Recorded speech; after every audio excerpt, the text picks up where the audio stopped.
What is up, people? What is going on, peeps? Good morning, good afternoon, good lunchtime, wherever you are. It is 10 o'clock in California. It is 11 o'clock in here in Colorado. Mountain time. It is snowing up in Vail. We like that. Woot, woot.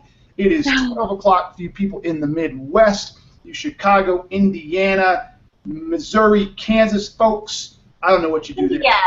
Snowmobile, I guess. Go on the lake. I don't know. And nicest people, but I don't know what to do there. So what if y'all want to give me a hard time, tell me what you do at this time of year. I'm all ears. And then the East Coast people, it's 1 o'clock to you. I just came back from New York. You people are having a crazy warm up there in the Northeast. Indian summer. It was 70 degrees in New York yesterday. I was like, wow. I was walking around in a T-shirt. Sun was out. New Yorkers, they were nice. New Yorkers were nice. It was so warm and they were so happy. So, and then y'all folks say what, Keek? The leaves are still stuck to the trees. Yes, they are. It was like summertime. It was crazy. It was crazy. So, folks, welcome to the Word. Kiki, welcome. Thank you. How you doing, girl? Super. I'm super excited. We've got a special guest in the middle of a whirlwind book tour today. So, yes. Excited. Yes. We got good timing. We have Mr. Jeff Shore, author of a number of books, but the book that I'm most excited about and we're talking about is Be Bold and Win the Sale. So that is good stuff. Keith, what else? Anything else going on in our world that we need to be talking about today before we jump in? Am I missing anything? Oh, for those of you who don't know, for those of you who do, the Word is your sales resource, your sales television channel. I call it a TV. Shame on me. Your sales live show to get real straight-up sales talk. We have talked to and will continue to talk to some of the best people in sales, social media, authors, consultants, you name it, research fellows, if you will. David Dunning was on the show a few weeks back. That was awesome. So if you are in sales, want to sell, grow your career, have influence, grow in social media, this is the place to be. And we don't do it in a boring fashion. Do we, Kiki? We sure don't. And you mentioned TV. The difference here is this is a live audience show. We want your participation. So to get involved, get your questions answered by Jeff Shore and all our guests, just hashtag SalesJolt on Twitter, and we'll get them answered. Yes. Ask the questions. Good call, Kiki. 100% live. We want to know. You jump in. Hashtag SalesJolt, as Kiki said. Anybody knows I'm wearing a new red plaid shirt today? Fresh to death. What, Keek? Fresh to death over there. Yes, fresh to death, just to keep you people on your toes. If you can tell when my red plaid is new or when it is not. Yes. This one is a little more rusty. It's a fall red. See, I have a fall red, a winter red, a spring red, summer red, right? You gotta be ready to go with the seasons. You gotta be in with it. That's right. All right, so I think we're going to just jump in. I got my Red Bull. I'm still waiting for that call from Red Bull, and it's going to come. I know it's going to come, and they're going to be mad when I play hardball. Right, Keek? That's right. Right? They're going to be mad when I play hardball. All right, so, Keek, do you want to introduce Mr. Jeff, or would you like Why don't you, Keek? Why don't you do it? Okay. Well, we have Jeff Shore, who is a 5-time author. Today in particular, we are focusing on Be Bold to Win the Sale. And, I mean, essentially, Jeff is a leader. He's a sought-after keynote speaker. He's on a speaking tour right now. And the bottom line, he helps sales professionals overcome their comfort addictions. Comfort addiction? We're talking addictions today. We should have called it the Addiction Show. Are you addicted to anything, Kiki? What am I addicted to? I'm sure I am. I think I might be addicted to coffee. I need that in the morning, so unlike the Red Bull, I like the coffee. Hey, this is my, that's not true. I had one in New York. I was going to say, this is my first Red Bull in a long time, but I always have them when I'm with my clients. All right, it's not. All right, so let's talk about the addiction of comfort zone, because I think it's a big one. I'm excited to talk about this. Let's bring him on. Jeff Shore, welcome, my man. Welcome. And Jeff, just to be sure, click the mute button up top. Did you say live? You didn't say live. Nobody said anything about live. Oh, you're killing me right here. Live. I don't know, man. All right, I'll do my best. I got all the faith in the world with you, brother. All the faith in the world. Look at that big old smile. Look at you, Al, man. Welcome, welcome, welcome. Yeah, it's great to be on. I'm really excited because I love talking about sales, but I love talking about sales in real language, right? The way that real people want to hear it. So let's do it. Let's do it. Perfect. All right, so I'm gonna jump right in because I wanted to. First thing I do with all my guests, I give them love or I give them pain. Okay, and it's just whatever's sitting on my mind. So you get the pain today. Where's your book? I wanted your book hard copy so I could share it with people and show it on the screen, and it never showed up. I got to tell you, that makes me want to go hire an agent just so I can fire my agent. I don't know what happened, but we'll get it out to you. We'll get it out to you. God, it's killing me. And poor Kiki gets. I love Kiki. Kiki's the bomb, but she gets so much of my my shit that rolls downhill, Kiki. So I said to her, hey, where's the book? Yeah. It didn't come. Oh. Well, you know what we can do? We can, the next time we film a Hey Keenan, we can give it away to buy as you got it. Questions. Absolutely. So if you get it to, we'll give one away next Hey Keenan. It's a good one with Art Markman. We'll talk about that later. But yes, so we'll give it away. How's that? Sounds good. Beautiful, beautiful. All right, my man. So tell me, I want to know, what even prompted you? No, better yet, tell people listening, what is Be Bold and Win the Sale all about? Tell us all about the book. All right, got locked up just a little bit, but you're asking me about what Be Bold is about. I think is that where we're going there. So let me just give you sort of the top level. You know, a lot of people have bucket lists, right? The things that they want to do before they kick the bucket one day. I don't have a bucket list. I do have a discomfort list. I got a list of things that I've always wanted to do, or always knew that I should do, but I always thought they were too uncomfortable to do. So this is a journey for me, right? I'm a pilgrim on this before anything else, just trying to figure out how do I deal with what I call my own comfort addictions. And as I started to look at it more and more, I thought, man, this is what's dividing great salespeople from everybody else. Because let's face it, the sales conversation, it can be uncomfortable, right? It's a lot of uncomfortable moments. The question here is not whether you're going to be uncomfortable, it's what are you going to do when you are uncomfortable. And I think that that's the dividing line. Great salespeople handle discomfort in an entirely different way than everybody else. Does that make sense? It does. It does. So go even further. What's the book about? Tell us go a little deeper. Tell us more about what the book is. What do you tackle? Where do you go? Where do you take it? Yeah. Well, I think it comes first with the idea of understanding what those comfort addictions are, right? So if we can just think through, and in the sales presentation, when this happens, when a customer says that, when they bring up whatever, price, objections, competition, whatever it is, whenever you have that kind of, that shiver moment where it's like, oh no, I hate this, well, you know, you're uncomfortable, right? So you got to figure out what are those moments. Because here's what's going to happen. Every time we face that moment of discomfort, we're going to have a decision to make. Every time. Whenever we're uncomfortable, in sales, in life. If I'm uncomfortable, I got to decide. Am I going to do the bold thing over here, the right thing, or am I going to chase that comfort over here? And if we can train our brains to, because our instant reaction, right, what is the brain going to say? It's going to say, oh man, that sounds comfortable, go chase the comfort. That's how we're hardwired. But if I can train my brain to say, hold on a second, the great opportunities are over here. If I can face the discomfort, tackle the discomfort, and that's what I talk about being bold. It's not about being obnoxious or manipulative or anything. It's about doing the right thing despite your discomfort. That's all about. Okay, so let's talk about that. Let's talk about the science. Like, does that science come from the amygdala and the crocodile brain, this idea of flight or fright? Where does this idea of being comfortable and staying in my comfort zone come from? Yeah, it really does, because when we look at it from that perspective, you know, that the brain has a tough time differentiating discomfort from threat sensitivity. So that very primitive part of the brain is going to look at it and say, you're uncomfortable, you should get out of this. And look, there are times when that part of the brain is going to serve us well. But if I'm running from every discomfort that I ever face, I'm also running from every opportunity that I ever face. So there's no question about it. You're onto it right from the very beginning. I got to get to a higher level of thinking. I have to trump the primitive part of my brain into a higher level of thinking in order to embrace and adopt and recognize, hey, if it doesn't challenge me, it doesn't change me. There is no growth except through discomfort. It's the only way I'm ever going to grow in anything in life.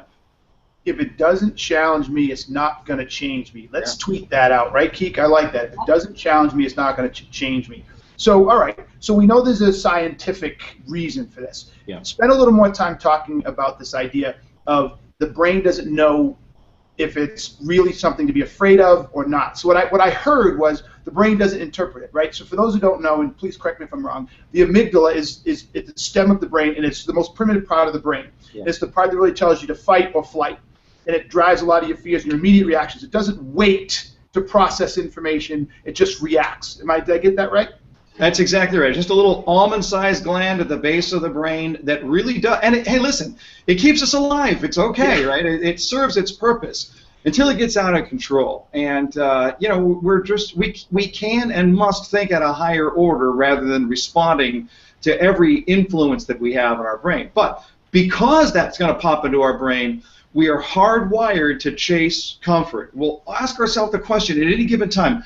And this is, when you think about it, it's just true in life in general. And you think about exercise, for example. You know, it's uncomfortable. It's supposed to be uncomfortable.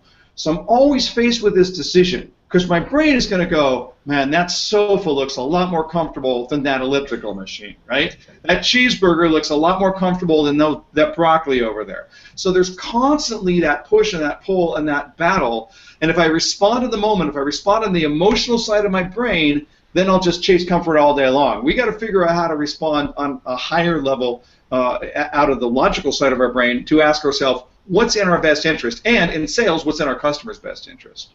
So, because we got an hour, so staying on the science road for a bit longer, is there what's the word I'm looking for? Is there a protein or something that the amygdala secretes that gives us the feeling? So where does the feeling come? Like a lot of times people don't understand the brain. It's a powerful thing, and it's very physical. It's not like it's just this feeling that you create. That feeling is driven by either a protein being secreted or something that tells your body, yo, and that creates the feeling. Where does that feeling come from that says, oosh, I don't want to touch that? Where does that come from? Yeah, it's dopamine, and it's all throughout the brain at that point. So again, if we're not careful here, it's going to happen in ways that we don't register in the conscious self, but we're definitely responding to that release of dopamine and the energy that comes along with it that says, I have to decide, I'm going to fight.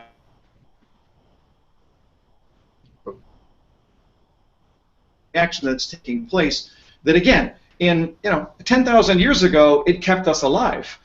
Today, there's a great book out there. This is a cat you want to talk to on your show one day, Keenan. He's got a book. It's Mark Schoenberg. He's a psychologist in UCLA, and he's got a great book called Your Survival Instinct is Killing You. And it's I love the title. Right? He's like, we're all overreacting to this primitive side of our brain, and we're not living the lives that we really need to live. I had a great conversation with him as I was researching this book.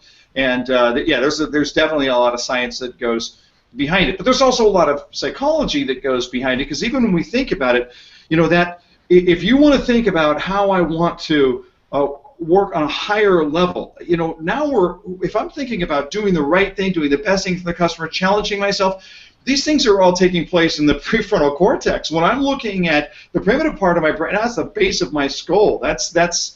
So I got to fight inside my own head if I'm going to do this right. Yes. Okay, fantastic. So you just did a great segue. We're in the back of our head. We can't control that. That is involuntary. Taking you all back to 6th grade science class. Involuntary, voluntary. But what you're saying is, once that starts moving, we can start doing things to make voluntary decisions that are, obviously, move against, but move against that flight mentality. Yeah, that's right. Yeah, and we can, and I would dare say that we must, if we're going to be successful in just about any area of life. There's no question about it. Because I'm looking at it from the perspective that, if you have to be able to understand how your mind works, what you're going to be attracted to right from the very beginning. The comfort instinct, which I do believe has comfort addiction properties. So I tend to refer to it as a comfort addiction because it has addictive properties to it. That comfort instinct can be so heavy that pretty soon it's almost an involuntary thing for us. We're not consciously doing it. Oh, we're justifying it, we're rationalizing it, we're making up stories as to why it makes sense. But it sort of it draws us in very subtly, and the next thing you know, we're trapped in our own comfort addiction, and we didn't even know it. All right, so let's play on this comfort addiction thing. And before we do that, let's talk about you in your video on Amazon. You talk about this idea. Many of us have seen it. Your comfort zone of where the magic happens, right? Those two circles that aren't connected, right? Right. Why is it? oh, talk about what the comfort zone looks like. Let's take a few minutes. Tell people what a comfort zone looks like and why do they exist and how do they get there and how do we build them? Yeah, the comfort zone is based upon one thing more than anything else, and that is familiarity. So we tend to be the most uncomfortable with change. Now, this is going to vary from individual to individual. I love change. I suspect you probably do too. But people have varying tolerances for change. But the word comfort goes right along with the word familiarity. And I'll tell you what, because now we get away from some of the neurosciences and into some of the deeper psychology of this.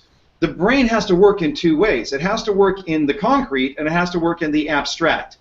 So when I'm thinking about what I already know, that's concrete. When I'm thinking about what could be in the future, that's abstract. So when you look at it, you say, what's easier for me to chase, the concrete or the abstract? Well, obviously it's easier to gravitate towards the comfort of the concrete. I know it. It's real to me. It may be beneficial. What's that? It's safe. It's safe. It's exactly right. Well, comfort addictions are safe. That's right. They take us into a part that we already know. That doesn't mean that it's not dangerous, by the way. It has long-lasting potential to be very dangerous, but it is the devil you know. There's no question about it. I mean, in the deep psychology, it explains why people maintain addictive behavior that they know is against their best interest, because deep down, they know it to be familiar, and we always chase into that familiar. So when you think about it from that kind, you could just riff on that for a long time, just the concept of how difficult it is to move somebody from the concrete into the abstract. But isn't that what we're doing in sales? The situation they have right now, it's concrete. What I'm trying to sell them is abstract until I can help them. Wait. Jeff, say that last piece again. We lost you. You froze. It was too good. Sure. Yeah. So rip on that forever, and then right after that. Yeah. So what happens here is that if we think about that concept of concrete versus abstract, we can point that in all kinds of different directions, including the sales process. A customer comes to us out of their concrete, their pain, their situation, their dissatisfaction, their dilemma right now. What am I trying to sell them on? The abstract. When we bring clarity to the abstract, we make the abstract concrete. Now they've got something they can actually weigh, because otherwise we're asking a customer to make a purchase decision from two different sides of their brain. The concrete takes place in the logical side of the brain. The abstract takes place in the creative side of the brain. And those two don't play nice together, right? So we got to figure out a way to simplify. Doesn't the Heath brothers talk about this? Don't they give them a name like the elephant and the what? I can't remember. Do you remember? I don't recall. I know what you're talking about. Yes. They approach this on a very deep level, and it's very cool the way that they do it. But the principle that they're looking at is exactly that: is to say, what do you know? What do you not know? Well, what are you most comfortable with? What you know. You're always more comfortable with what you know. We are more comfortable with it. And you know what's interesting, and just to sort of dig deeper, let me just add to this before we move in another direction. Yeah. And I'm going back into the back of my brain, but I think I'm going to get it right. A lot of times we find in society especially, and it's the idea of safe and the known, that we say, we need people to make more logical decisions. And this idea of emotion gets in the way of the decision. Did you know that they've done some studies on this with some people who have some brain abnormalities? And there was this one particular gentleman who got in an accident, and it's killing me, I can't remember the book. But basically he had lost that emotional reasoning of his brain, or his ability to add emotion to decision making. So it was 100% rational for him. And what do you think happened? I'm trying to think of what it would mean if you didn't have any emotional influence. I would think you'd get a little bit locked up after a while. He couldn't make a decision. Yeah. Because the information was infinite. Mm-hmm. Right? So I'm killing me. I can't remember the book. I want to say it was How We Decide by Jonathan Lair, who got in a little bit of trouble for some of his stuff. But he talked about this man who had pencils put in front of him, and what pencil to use would take him 2 hours, because he's looking at them and he's constantly trying to put all of this intellectual, logical reasoning through his head, and there was nothing emotional to tip him. Like, well, I like it. It feels better, right? It feels better, and that would move, so he could never make a decision. What they've learned is the emotional and the rational have to work together, because we can't. If you do emotional, you can make decisions, but you won't make the right ones. But if you use just the rational, and they've proven it, you'll never make a decision. Yeah. Because we're just incapable. It's fascinating stuff, and that's why when I hear a salesperson say, "Oh, this guy's only interested about price," I'm like, no, I'm sorry, I can't go there. No, I can't go there. Yeah, he's not. Yeah, all right, so let's go take this up further. Right. So now we know we're stuck here. What can people do? Because we're gonna move up this ladder, and towards the end of the show, we're gonna get to a lot of the sales elements. But what can people do? How do people recognize? Let's do that. Yeah. How do people recognize they have a propensity or are not challenging their comfort zone enough? Okay, so when you're looking at recognizing that comfort addiction, you're going to see it really in two ways.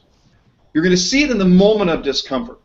It's that little internal shiver. It's that little spark inside that goes, oh, no, that's the brain firing up and saying, this is uncomfortable.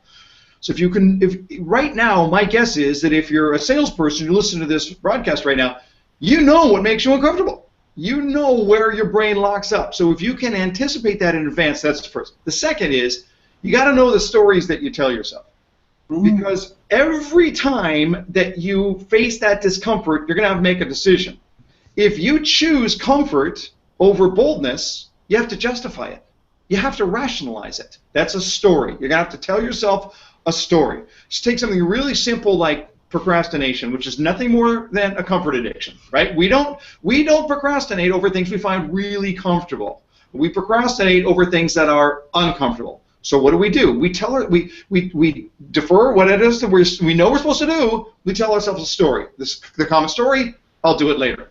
So if I can start keeping a track and paying attention both to those moments when I feel the discomfort and then the stories that I tell when I feel the discomfort, these are the moments where I can look at it and go, okay, now I got work to do.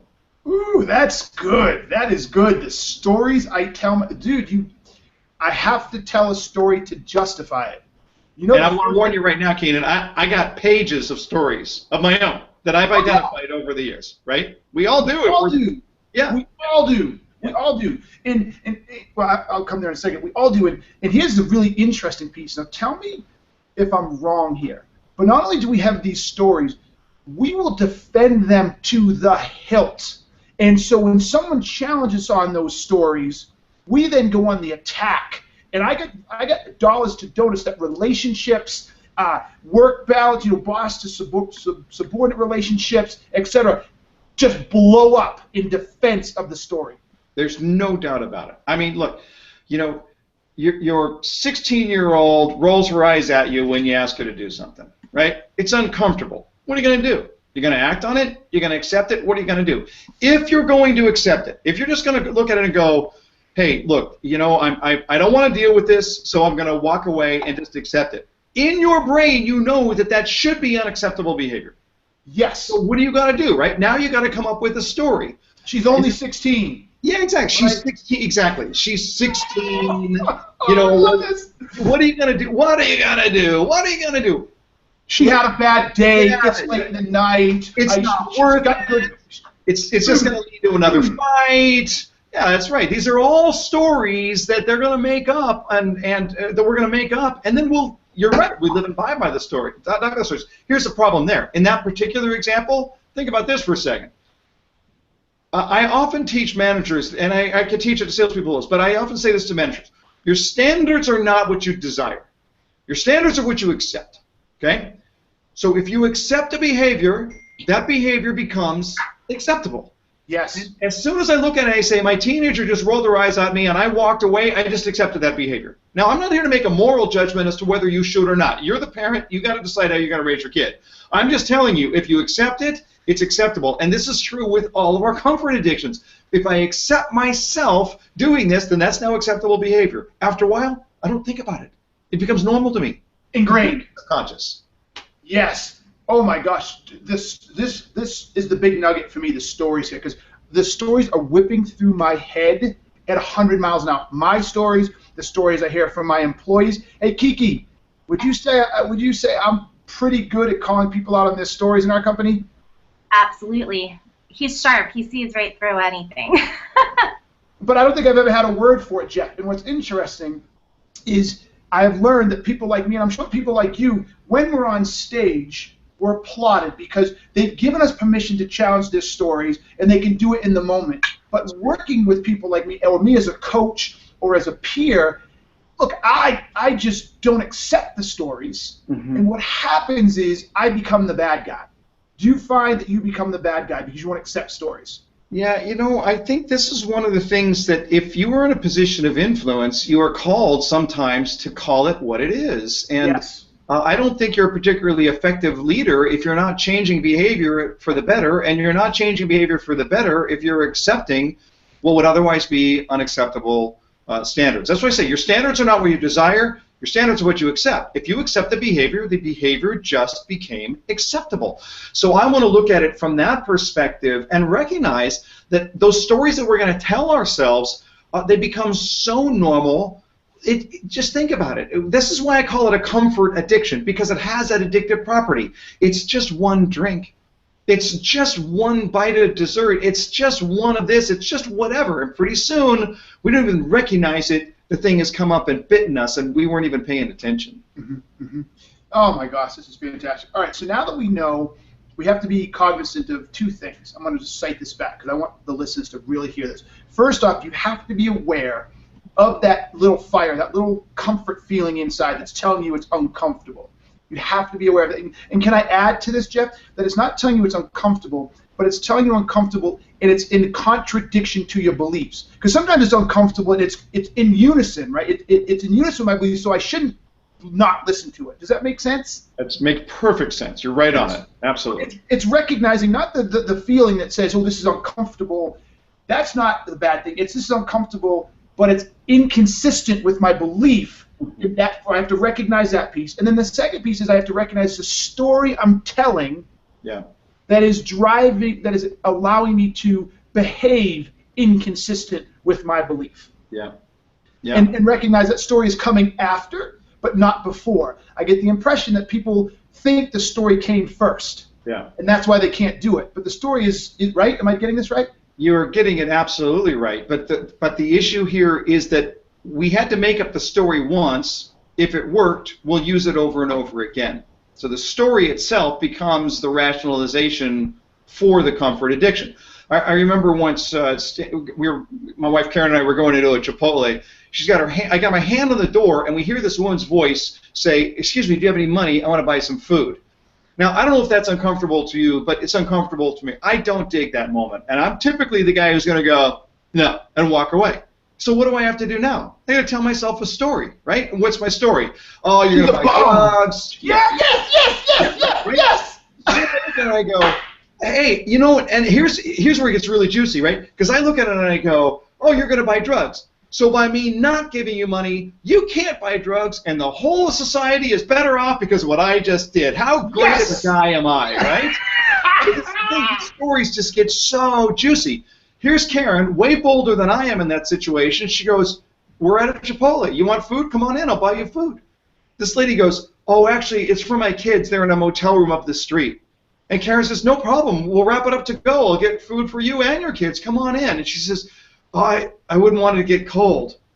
And Karen says, you know what? If your kids are that hungry, I don't think they would mind. And the lady just turns around and walks away. And I'm looking at her and I'm going, here you go. For me, the issue is not whether I want to give this lady a couple of bucks. I mean, look, to me, a couple of bucks, I'm not going to miss it. It's not that big a deal. The issue for me is I don't want to be involved in her life. That's the discomfort. So here's Karen, who just in that situation is a better person than I am, who's willing to step forward and say, you're hungry, I want to buy you food, and everybody's got to be blessed because of it. And that's when she picks up the scam, and it didn't, you know, that's the way it's supposed to work, because she acted against her. Oh my God. So how did you use that story to change your comfort level? Because it's interesting you chose that one. So there's two questions, so let's not forget the first one. But I give to people. I anticipated that discomfort. It never was as high as other people, but I don't always like when people come up to me. But I like you said, I was aware of that a long time ago, and when I realized, it was like, well, what happens if, God forbid, I was ever in that situation? I don't know what this person's situation. I don't know that they're using it for drugs. Sometimes they are, sometimes they're not. So it's not uncommon for me to buy people food, to give them money. But here's the next one for me. And I don't know to tell the difference if it's a story or if it's real. Yeah. I have a hard time doing it every time. There are so many. I've now told myself the story. Like, I can't give it to everybody all the time. Is that still a story, or is that, or is that like I don't know. I'm stuck on this one. It's a great question, and I think that the issue here, and I think you're approaching it the right way, Jim, because the question is, can we just be freaking honest about this, right? That's the real issue, rather than just trying to make up stories. So, for example, you're in Denver. In downtown Denver, I don't know if they still have this, but they used to have this. They have these little collection boxes all along the 16th Street Mall. And what they say is, if somebody comes up to you and asks you for money, can we ask you that you do this instead? Just put $1 or so in this box, because it goes to take care of the homeless people in this area. Okay. We would rather manage the way that we're taking care of people and making sure that money is spent wisely, rather than feeding their crack addiction or whatever it's going to be. The people who are really hungry are going to get fed. The posers are not going to get taken advantage of. So that's the way an entire city has approached it. I applaud that. I think it's really cool, because it allows me to look at it and say, I've got an alternative, I've got an option.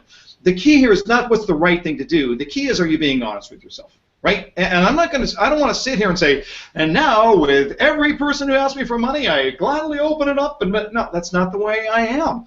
But I will say that we got to be honest. Look, I'm a pilgrim on this journey, man. This is a work in progress for me. I still have plenty of comfort addictions, and that remains one of them. But if I can be honest about it, then at least situationally I can say, okay, well, what am I doing here? Am I yielding? Am I giving into my comfort addiction, or am I doing the right thing right now?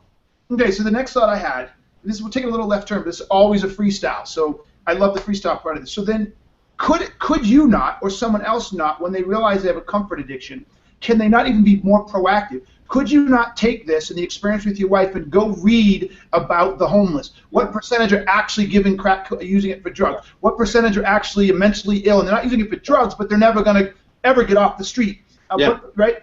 And then all of a sudden realize, oh, I'm making this up, only 20% are actually drug users. So for every 10 people you give it to, maybe 2 do it for that, and the other, and then you're like, oh, I can live with this better now. It's what I thought it was. We actually just took a very important turn in the conversation. I'll tell you why. Because you're absolutely right. Let's suppose that you want to look at it and say, you know what I'm going to do? I am going to start giving or increase my giving to an organization that I trust, that puts food in the mouths of hungry people. That's what I'm going to do. And I'm going to do that over here so that I don't have to worry in the moment about how I'm going to respond over here. That's awesome. That's great. But the key is this. But that's still when we want to deal with our comfort addictions, no matter what they are, it's not a question of how, it's a question of when. You see, the problem is, if I wait until I face the comfort addiction to make a decision about what I'm going to do, I won't do it. Yeah, exactly. I'm going to follow that part of my brain that says, be comfortable, go over here. But if I decide before I am in that situation, I'm far more likely to make the decision out of the logical side of my brain. That's people ask me, how do you overcome comfort addictions? It's not how, it's when.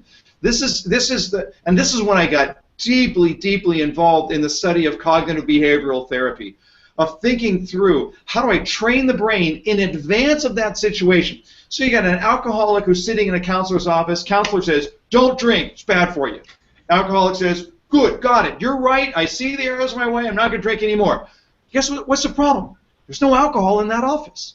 Yeah. The stresses and trials in that guy's life are not there in that office. The question is not the decision he makes in the office, it's what he does when he's back out on the street. Well, that's a chemical dependency. In advance, what we're going to do in order to deal with that. So that's a chemical dependency, and I think there's more to that type of addiction than there is to the types you're talking about, out of fairness. But with that said, it just maybe come full circle, because when I was suggesting that a way you could deal with that is go out and research the homeless people and who are they really and what are they struggling with and what percentage are actually drug addictions and what percentages, et cetera, et cetera. What just dawned on me is we took the conversation full circle. Yeah. Because by doing that, you actually become familiar. Yeah. Right? And so now I'm familiar, and does that not change the level of comfort? No? Say that last thing. It cut out right at the very end. You actually become familiar what? You become familiar with the environment, because you said before we had the what we know versus what we don't know. and that creates the discomfort. So in the case with you, if you went out and all of a sudden started researching the homeless, spent time with some homeless, went to shelters, and all of a sudden realized that only a small percentage are actually drug users, that familiarity says, okay, I'm going to give the person $2. Says 8 out of 10 times they're not drug users. And we'd be okay with that number. That's right. So the key here is do it in advance. You don't wait until the moment of discomfort to make the decisions what you're going to do about it. I mean, look, take that into the sales environment. Yes. Right now, if you're listening to this broadcast right now, there is a phone call that's overdue that you were supposed to make, and you know it. Every single person has a phone call they were supposed to make.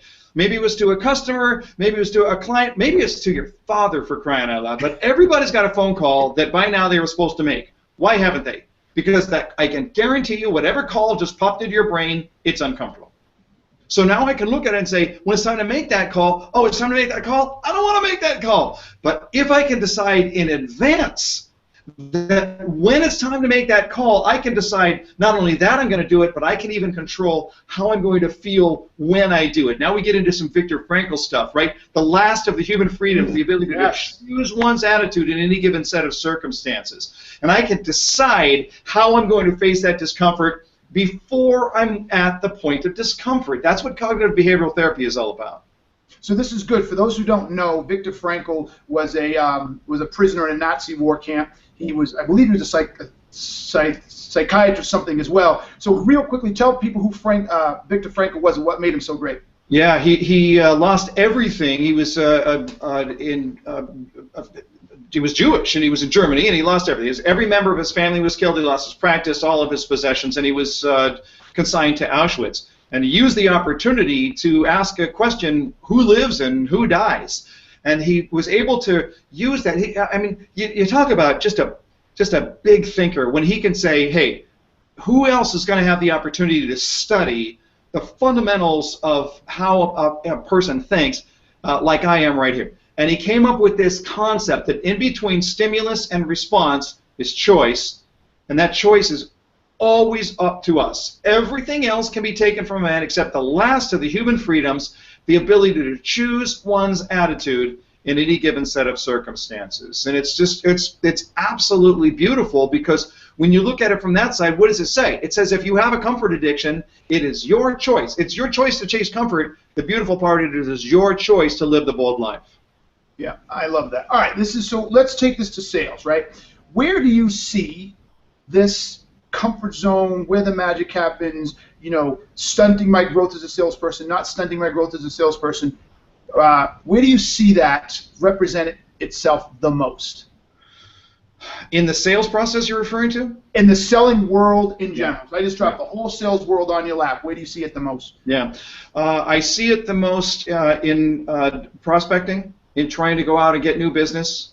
I see it the most in, and that includes follow-up in there as well. I see it the most in asking for the business, asking for the sale, and I see it in whether or not we are going to stand firm when we hear objections, and whether we'll fold a little bit when we hear objections.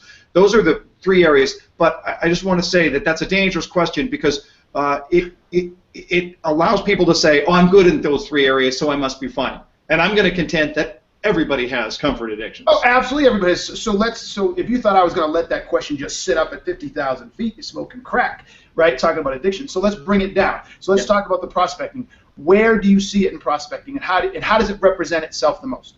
Yeah. So I got to make a phone call. I don't want to make a phone call, right? Here's the lead. I'm supposed to call. I don't want to make the call. So what's going to happen? What juicy story am I going to tell myself? Well, what I'm going to say is, you know what? Customers don't like phone calls. They would rather me respond by email. That's what everybody wants today. Come on, it's 2015. Everybody would prefer me to write an email. So let's go back and forth. Let's have fun with this one. Let's see how back and forth we can go, right? With excuses, and see if we hit every one people throw out. Okay, so you said people don't like calls, right? Yeah. I'm going to say, oh, it's 2 o'clock on a Friday. He's not going to answer. That's right, yeah. And by the way, they just had a recent telemarketer who called and really ticked them off. I don't want to bear the brunt of that one. All right. Oh, I have a more important client that I need to get to first. Your turn. Wouldn't a nice note be just feel good? People don't get notes anymore. I'm going to write a note instead. Okay. you know what, I need to research this company more. I'm not sure they're a good fit. Yeah. Okay. Jupiter is not in Sagittarius. I win. But yes, right. I mean, look. I have thought of a lot of these. I have. I've heard people say them before. I mean, this is fantastic. So all of you who are listening, be straight with yourself. How many of you used at least one of those in this exchange back and forth? And we just told you that's a story that you're using to suppress or to address that feeling inside that says, I have to do something, but I don't want to do it. Yeah, absolutely. It's so common. It's so common, and I think that that's the problem. It's so common that the stories become common, and pretty soon we don't even think about it. We just sort of move on with our life, but we're limited. We cap ourselves. We just don't know we're capping ourselves. So then that's in prospecting. Okay, you said the other one was in asking for the sale. Okay, let's talk about that one. Where do you see it in asking for the sale? Well, again, let's go back and forth. People will let me know when they're ready to buy. Okay. I haven't talked to, there's other stakeholders, and I'm not sure they're ready. Yeah. I don't want people to think I'm pushy. Nobody likes a pushy salesperson. I don't want to be pushy. Okay. The contract, they haven't got the contract yet, and I think the lawyer is going to object to this piece or that piece. Mm-hmm. Yeah, yeah. The nose knows. The nose knows when they're ready. These people just aren't ready. I can tell. I know. That's a good one. I think I'm going to be trumped. Hold on, I can do this. Which one are we on, by the way? Asking for the close. Asking for the close. Yeah, you got me. You won that time. You already said the one I was going to come up with. So, all right, that was good. That was good. And then, right. All right, 1-1. 1-1. And then the third one was overcoming the objection. Yeah. Okay. Boy, we've built such a great partnership up to this point. I hate to be the enemy now. Okay, so that was my story for not overcoming the objection? Yeah, exactly. Oh. Well, I think they're kind of right. Our product doesn't do that. Yeah. That's a tough one right there, because I'll tell you what, a lot of people are going to get very much tripped up on that one. You know, if I give in, I'll bet you I'm going to get a lot closer to the close at this point.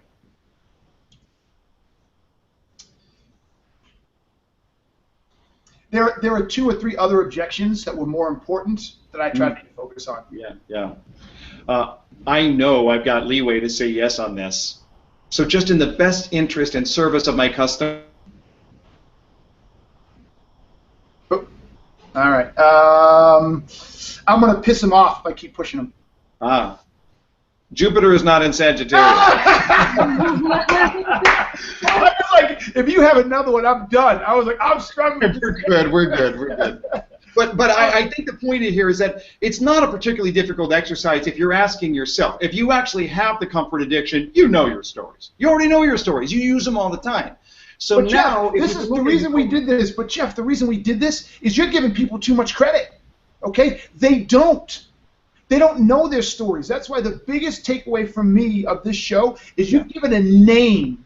You've identified it. You've ID'd it. So now the people can actually know it's a story. The next part is whether they're willing to accept the fact that it's a story, but they don't know. That's why they keep doing it. I just don't believe that, because those who do start doing what you suggested, right? The minute I know I'm in a situation, go.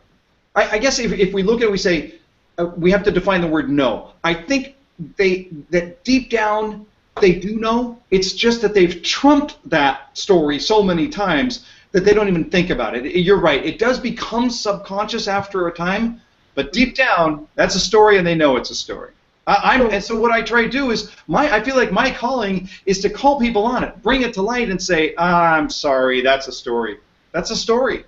Yes, and some people are going to argue with you. They're going to defend that and tell you it's not a story. It's a fact. It's truth, right?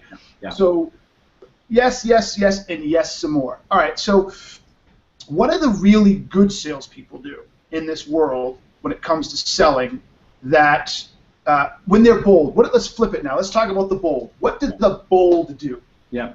Well, first things first is they have a good understanding of what the word bold means. It's not manipulative. It's not in your face. It's not trying to take advantage of anybody. I define boldness as doing the right thing in the face of discomfort. Okay, whether it's in life or in sales, to me, boldness is doing the right thing in the face of discomfort. So they understand that there is a time to be bold, and it is in the best interest of your customer to do exactly that. So if we can start with just the definition, I think that that's a big part of it. But then also to understand that, again, if it doesn't challenge us, it doesn't change us. So I'm not a big Zen guy, but there's an old Zen saying, which is, I guess, kind of stupid. They don't have new Zen sayings, do they? Anyway, sorry. New to you, maybe. I love this saying. The saying is, the obstacle is the path. Okay? The obstacle is the path. It's not on the path. It's not in the way of the path. It's not something I have to get around in order to get back on the path. The obstacle is the path. So I think the top professionals out there, they look at it and they go, there's an obstacle in front of me right now. Is it going to prevent me from moving forward, or am I going to look at it and say, no, no, no, that obstacle is a stepping stone to allow me to reach what I want to reach, either in the sales process or in my life in general. So really, just the really best salespeople out there, they feel that discomfort, and they're like, yeah, bring it, baby, this is it, here we go. So what you say, if I can give you a phrase for that, the really bold people in sales, they lean into it. Yes, yes, yes, yes, yes. And it's a great description because you can almost feel that lean in versus lean out. And you see it. We all see it in salespeople when we're doing business. I can see when a salesperson leans out or when they're willing to lean in. And if I can get that, if I can look at it and go, yeah, yeah, yeah, this is a great opportunity, because on the other side of every discomfort is a potential breakthrough. Mm-hmm. Okay. Every time. It's only a matter of whether we're willing to embrace that. So I'm sold. I'm in your camp. Okay. As I process this, and this may be a tough question, but I think it's going to be a really good question, because too many people, depending on their stories, people like me, let's say, who are more inclined to be uncomfortable or deal with it, and to those who just will never get uncomfortable. Yeah. I believe this is true. There's a subjectivity piece to it. Okay. And so I'd like to give you an example. I'd like to help you understand, help me understand if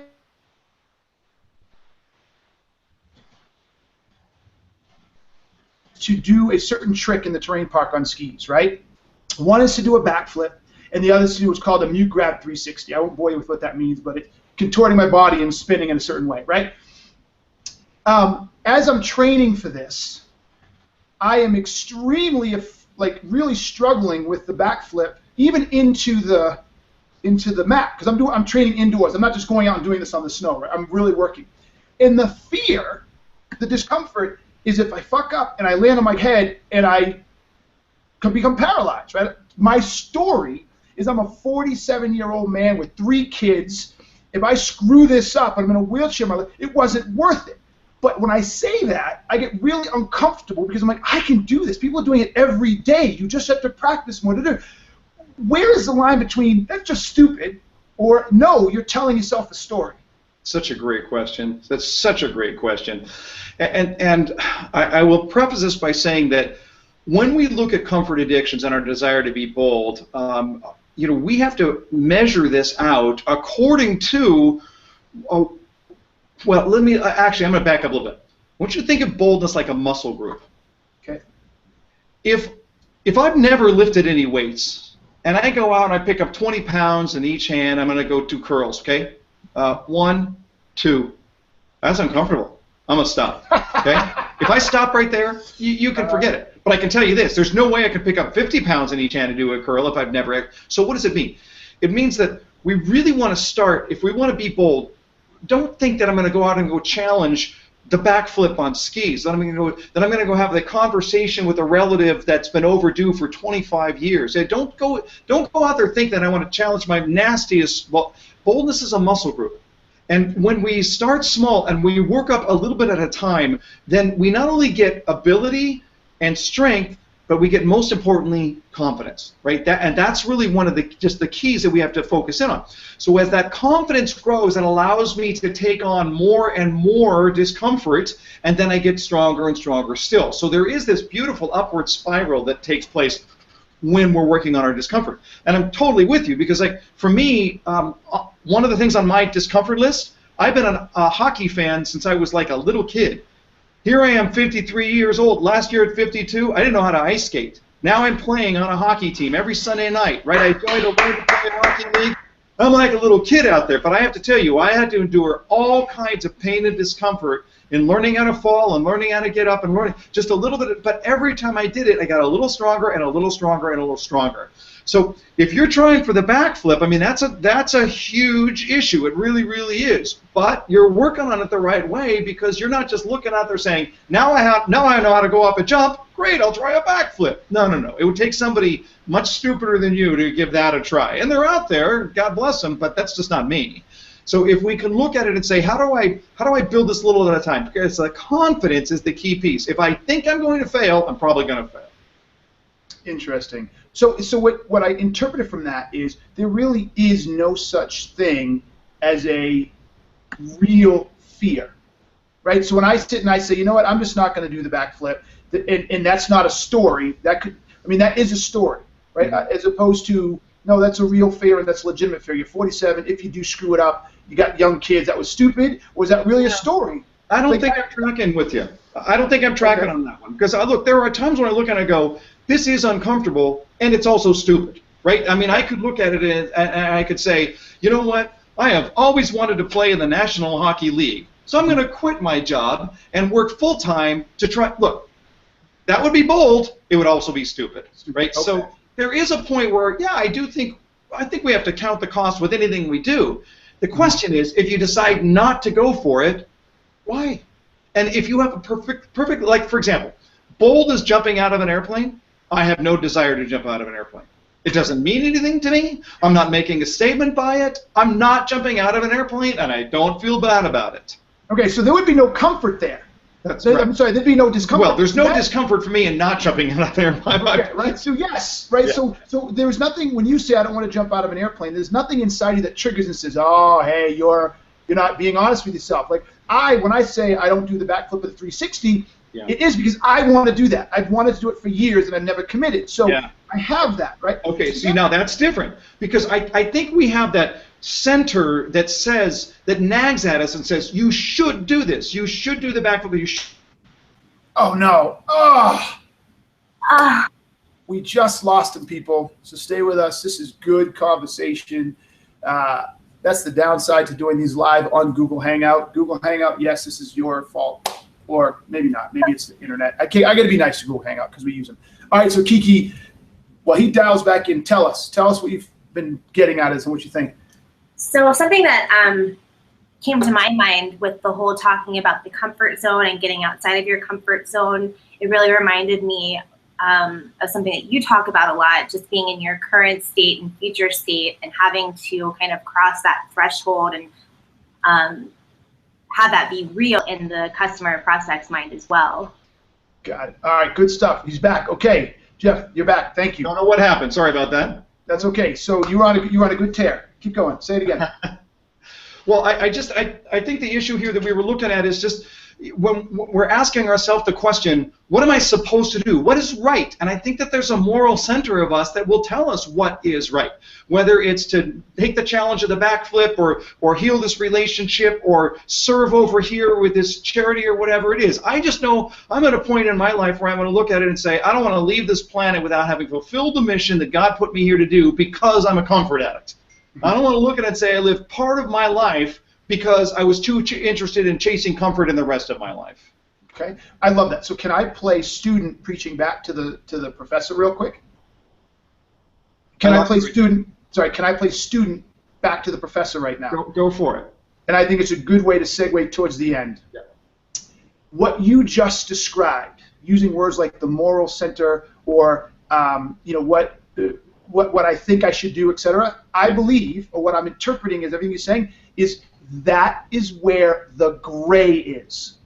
And what happens is people take their story and try to tell us or tell themselves that it's their moral center, right? They begin to sell themselves in the idea that this isn't about me making an excuse. This is real. This isn't my story, right? It's like Jeff decided not to jump out of an airplane. And so that subjectivity, I believe, is the hard part. That's the part that we just have a hard time getting our arms around and deciphering from because we build on that and we don't know the difference between being a legitimate, I hate to use this word, I hate this word, but I can't come up with another one, a legitimate reason Yeah. versus the story.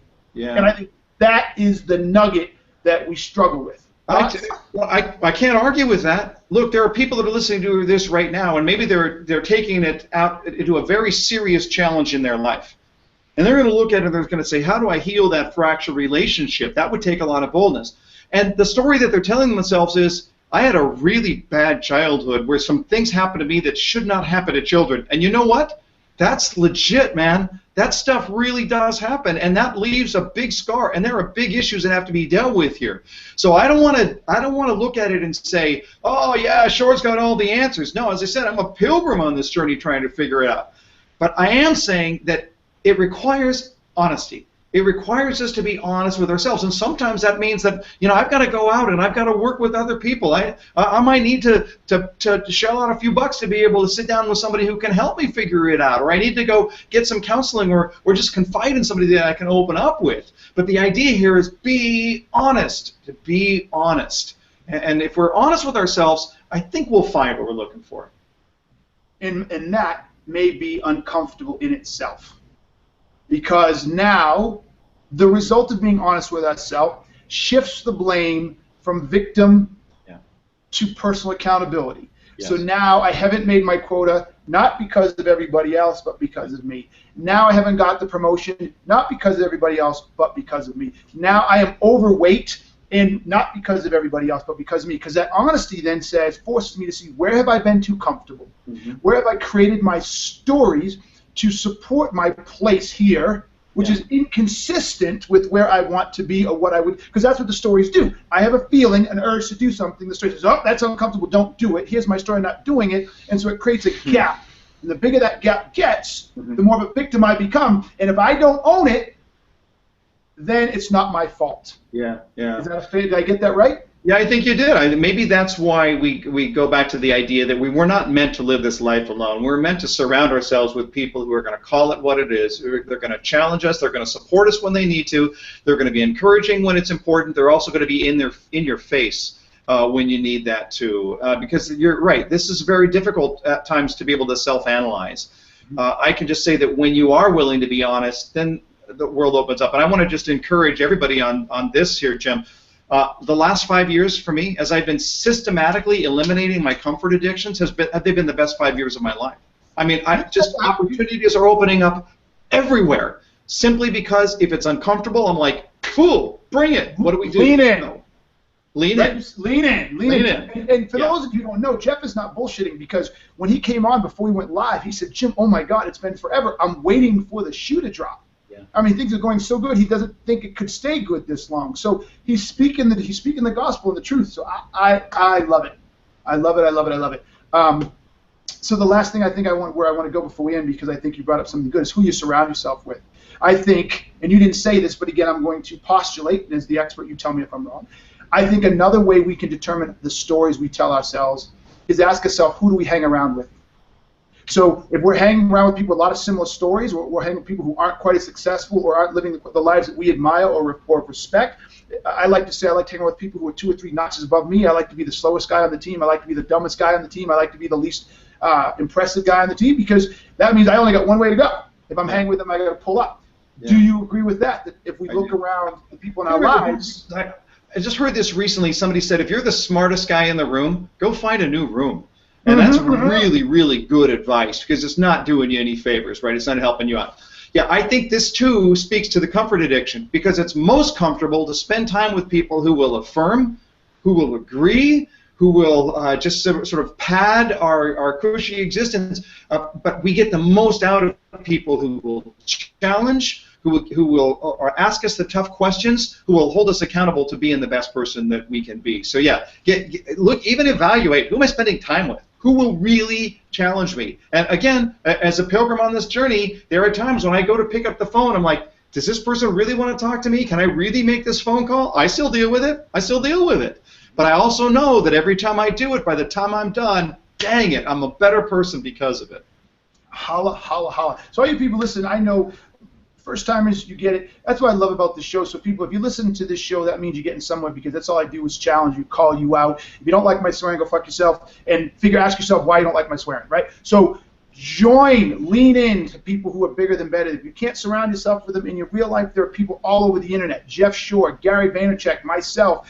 Get out there and let people push you and challenge you and ask yourself, am I searching for comfort or am I searching for growth and change? Right? So, Jeff, this was absolutely fantastic. I hope it was beneficial to you.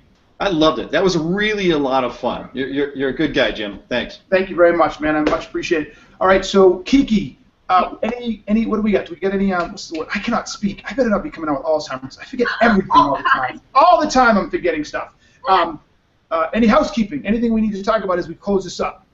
Yes, so as always, the links in the showcase on YouTube and the live stream, you can check out Jeff's website. He actually has a free video series that he posts every Saturday morning. So there's a link to that. That is called The Winner's Routine. So sign up for that. And there's a couple of other links. He mentioned a book by Retraining the Brain, and so we've got some good links in there. So don't forget about that aspect. Yes, JeffShore.com. He owns his own name. I'm mad I can't get mine. I got to hunt the guy down. But anyway, JeffShore.com. Get his book, Be Bold and Win the Sale. Follow him. You have a YouTube channel, correct? Yeah, I do. Yeah. It's just Jeff Shore Training is what it's called. Jeff Shore Training on YouTube. People follow this guy. If you haven't recognized in the last hour, he's got mad wisdom to share. He's a guy that can help you help yourself.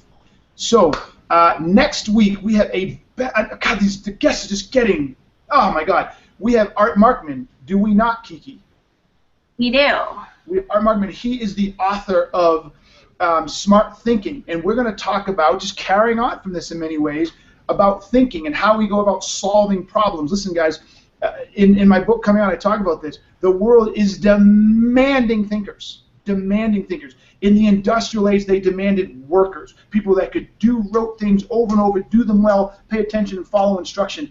Well, the information age has changed that.